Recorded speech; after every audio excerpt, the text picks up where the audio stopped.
prominent global design stars gathered under one roof to celebrate the Festival of Design and Innovation called India Design Forum, a platform aimed at taking Indian design to the world.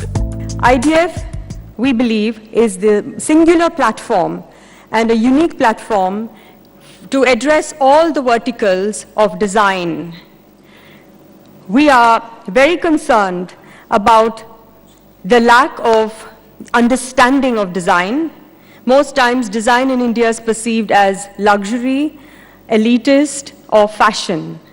And IDF hopes to change somewhat this perception. We believe that design has evolved to such a great degree outside of India, and bringing these amazing minds, design thought leaders, all under one roof here under IDF, we are able to give all of you an experience of where they've gone and perhaps some ideas of where we could go with what we have. The India Design Forum went beyond borders by bringing global design stars and design studios on a common platform to share ideas, innovation and trends in design. It's about an exchange of ideas. I think that people bring a lot to the conference when they come from different backgrounds, when they come from different cultures, from different work environments, from different professions within design. Some of them are working design professionals, some of them are design academicians, some of them are design thinkers. So it's about diversity at the conference. So when people come from different parts of the world, we expect them to share with us different perspectives. It has been a thought leadership platform par excellence, hosting global designers, global design minds into India, and therefore we were delighted to partner this initiative. We feel initiatives such as the IDF gives design and organized thinking, which has been missing. The first designer to showcase the magic of design was Thomas Heatherwick, the man whose firm is credited with revamping the iconic red double-decker buses of London.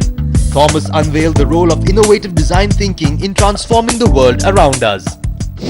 Humans are fascinated by the future and are hungry for progress and things to be better, and so in what we do in the studio our only motivation is how could things be better, and that starts by looking at things and thinking, oh, that could be better and that could be better, and so that leads to the need to find new solutions, and there's trends for calling things innovative solutions. We try to invent a new idea for each place, and so it's rooted and particular to that place.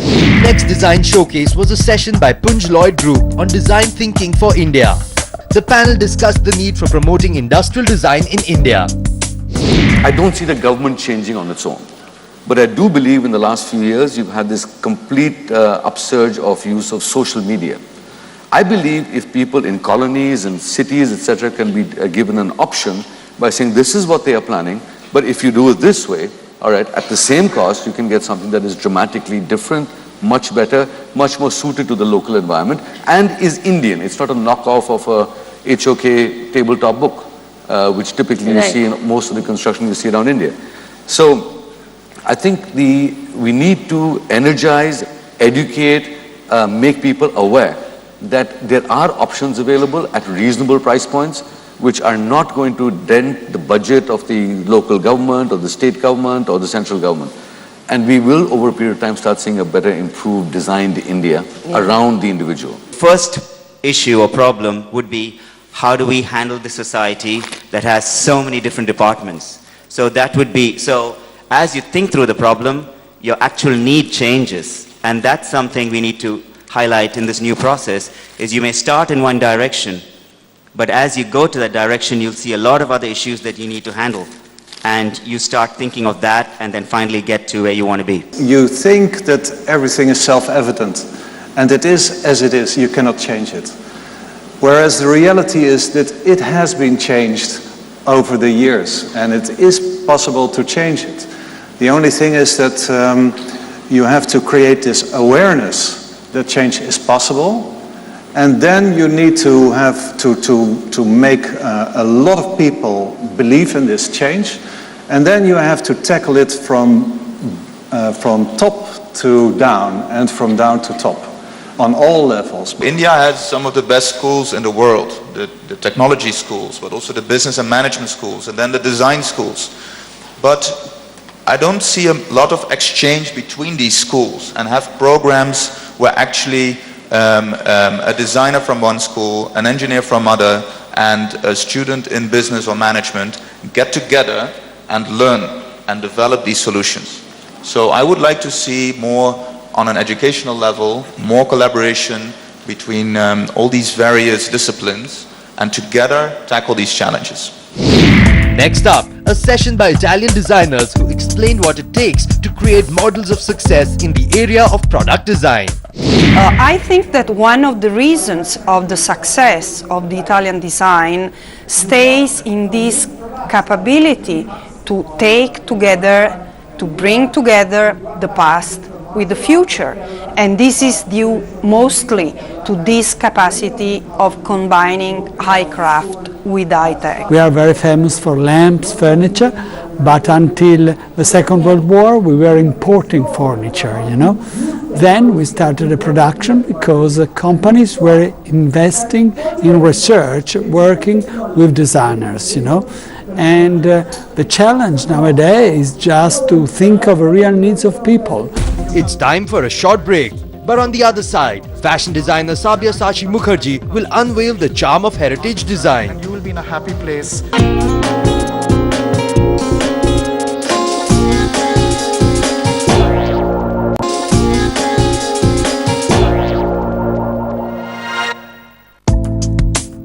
It's hard not to associate design with fashion. Besides architecture and industrial design, IDF had critically acclaimed fashion designer Sabyasachi Mukherjee explain the importance of heritage in global branding of Indian design. Do you know why heritage has made a very big comeback? Because our new connected world is traveling so fast that we have no real time for creativity anymore that can sustain. So we have to reference our masters who have created with time at their disposal. And really the only way forward is to educate a world that is insecure and broken, dip into the past and hold their hand and lead them to a much better place. While art and design were the buzzwords for the event, it was important to hear from those who critically tap and examine the latest trends in design, architecture and living. On the one hand, things are exploding. There's a renaissance of sorts taking place. We clearly do have a heritage, very, very powerful heritage. However, I think there's a long way to go as far as contemporary design and culture is concerned. Because if you really look at what the rest of the world has sort of, the points they have reached, I think there's a lot to learn. At the same time, there's a lot to discover from our own backyard as well. So it's a bit of both. While India certainly doesn't lack talent, it does lag behind when it comes to design institutions. The Yes Bank session on building design institutions discussed a serious issue that the Indian design industry is struggling with: the dearth of design schools in India. The idea is to really, really integrate, designers in the industry and, have business, a cusp of business and design come together, because design is really seen as a competitive advantage in businesses which can really, build and scale up businesses. So that's one idea, and also I think creating real solutions for the needs for a better India. So basically, obviously being a startup and being, in the design industry, we have a lot of challenges which we need to overcome. The research councils are beginning to understand design research. And that doesn't mean the abstract sort of design systems research, but research through design in the practical design studios. Mm-hmm. And that's big money. Getting into the science research councils, the technology research councils, the humanities research councils, to actually bring, like a mainstream university, most universities earn 40% of their income from research. Most of the new developments in education and design aren't coming from the state. They seem to be coming from private initiatives. Justin, you have some knowledge of what's going on in Moscow with Strelka, which is a one-year postgraduate school which looks at architecture, design and planning, funded by enthusiasts who are making it available, I believe, with scholarships, so it's free for all students. Yeah. I've just been to see the Samsung Institute of Art and Design in Seoul, which it's fascinating in that the dean told me that they don't award degrees because in South Korea the state is so over-regulatory about degrees and the way that you teach that they feel that they have more flexibility to not to award degrees but to teach the way they prefer. We need to improve our art and craft systems and to make people through exhibition to give new value to work with hands. So we have different strategic lines in our museum, and all exhibitions are following one of these educational, in a wide sense, ideas. Day 2 of IDF got more interactive with knowledge sharing and workshop sessions. On one side, there were eminent designers demystifying the concept of design, and on the other side, there were workshops where ideas were shared on concept building, designing and campaigning. I think it's a very important forum to actually find people internationally as well as nationally to get design people together. Terrific experience at the workshop this morning. It was absolutely energizing and engaging. It was so wonderful to get a chance to meet the SAF initiative. They're doing terrific work for India, and just being able to see what's happening and the methodologies that they're using, which are quite revolutionary for planning. It was interesting to hear because you had real life stories coming on the platform and relevant, suggestions going out. So that was very good. It is really amazing. It is like a great learning experience for us. In fact, what we've been taught, they've been actually practically using it. So it's very interactive. Next was a session on multidisciplinary designs by drawer Ben Shetrit from Studio Drawer, New York, whose designs range from handbags to islands. He spoke to the audience about the transformative power of design through each of his creations. Our approach to design is somewhat like a child, very naive, very almost the opposite of being professional, almost the opposite of really thinking, okay, there's a problem here, this is the way to fix it. The process is never linear. So when people say, oh, what's your process? How do you start? Do you sketch and then you have ideation, then you do research? It's not really like that. It's very difficult to explain the design process when you're thinking about innovation, when you're searching for something that is unexpected. You have to always go and, like you're saying, think outside the box. You need to actually create a different path. I always compare it to when you open up the fridge and you're expecting to find something there, and then you open it again hoping that there is something else that you haven't seen before. I do that all the time.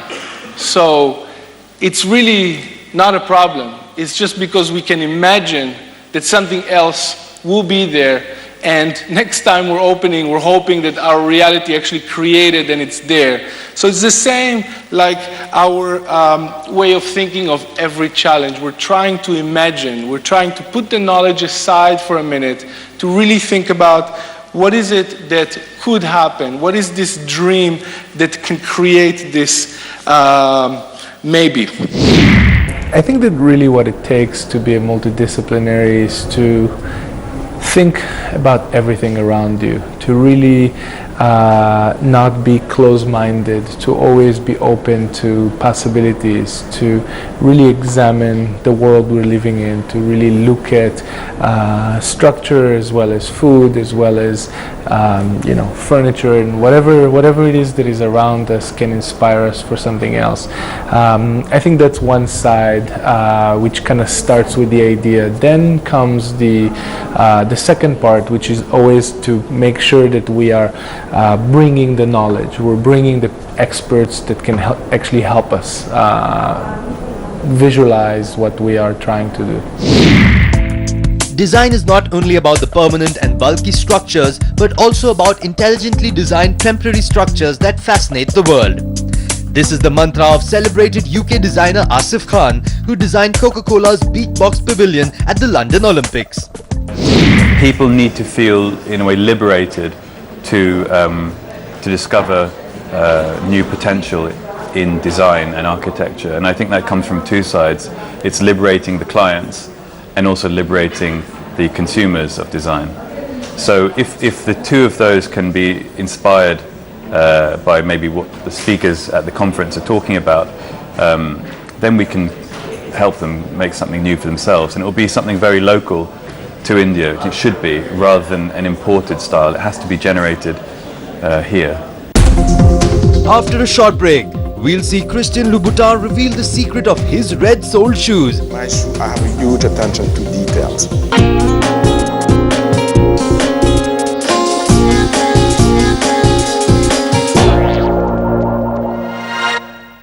Design is a liquid concept unconcerned with parameters of instructions or tools of creation. Even the most mundane stainless steel kitchenware found its way to the India Design Forum at the hands of popular installation artist Subodh Gupta. Art is about time, where me and you are living, and everything coming from there, either art and design. My artwork is come from the day-to-day life, and 10-15 years ago, you see that every home, either middle class, lower middle class, upper middle class, they were using stainless steel utensil to day eat lunch, breakfast and dinner. So that fascinated me, and that's how I bring them in my artworks. But today I see lots of utensil is changing, like plastic is coming, ceramic is coming, all different kind of material coming in the everybody home. And maybe I will start doing something like that too. IDF also incorporated a thought-provoking session on fashion and luxury design. A conversation between the creator of the iconic red-soled Louboutin shoes, Christian Louboutin, and Vogue magazine's fashion features director Bandana Tiwari, where he revealed the magic behind his signature heels. So in terms of design, what is so special about the Christian Louboutin shoe? I had a dollar, but one important element in my, not in my design because it's been a design, but now it's done in a way, it's a trademark, is a red sole. So bringing this red sole element could easily go to different places. So that's one thing. But also, I always liked very much the whole cosmetic thing, because shoes is something which is very empowering to women. And it's the same thing with everything which has to do with the cosmetic. So it's actually a quite natural, not transformation, but in a way evolution, probably is the name, right, for extension, I guess, of the shoe. For design to develop, it must be supported by intelligent public policy. The next session focused on design and public policy. Countries like India are to emulate the model of the Western world in the designing of their cities, then you will need 4 planet Earth. But alas, we have only 1 planet Earth, and therefore you need a very different strategy, a very innovative approach to urbanization. And we are talking at a point of time when urbanization has actually ended across America, it's ended across Europe, it's almost ending in China. But in India, the process of urbanization has just begun in a big way. And there are several studies, one of which by McKinsey recently, saying that by 2030, you will have 350 million additional Indians getting into the urbanization process. By 2050, you will have 700 million additional Indians getting into the urbanization process. And actually, in reality, every minute in India, there are 30 Indians moving from rural areas to urban areas. And therefore, the way we urbanize will determine India's future. And the designing of urban spaces, the designing of Indian cities will be the biggest challenge India is confronted with. I think we have to find a solution where we create a third space, we create a third alternative which combines the formal and the informal, because slums are never going to become pakka houses. When they do become, people don't adapt to it because of their lifestyle. So the idea of the kinetic city is a conception where we should look for an urbanism that is based on incremental growth, that is based on how space can be appropriated in a temporary way, and so it has a different kind of logic. So it's not a design solution, but it's a different kind of design approach. The 2-day India Design Forum wrapped up an enlightening event high on knowledge sharing, innovation and forward thinking. With the kind of support and strength the IDF has gained in such a short span of time, it's certain that this endeavor would go a long way in forwarding the cause of Indian design. I think it's a great platform and great initiative. I think they've done a spectacular job of getting some of the finest minds to come in. It's incredibly powerful. It has amazing potential. Very, very encouraging, and I think this is only going to grow from here. After the star-studded session, the two-day IDF ended on a very promising note by recognizing and awarding the dynamic and creative talent across various disciplines of the Indian design industry.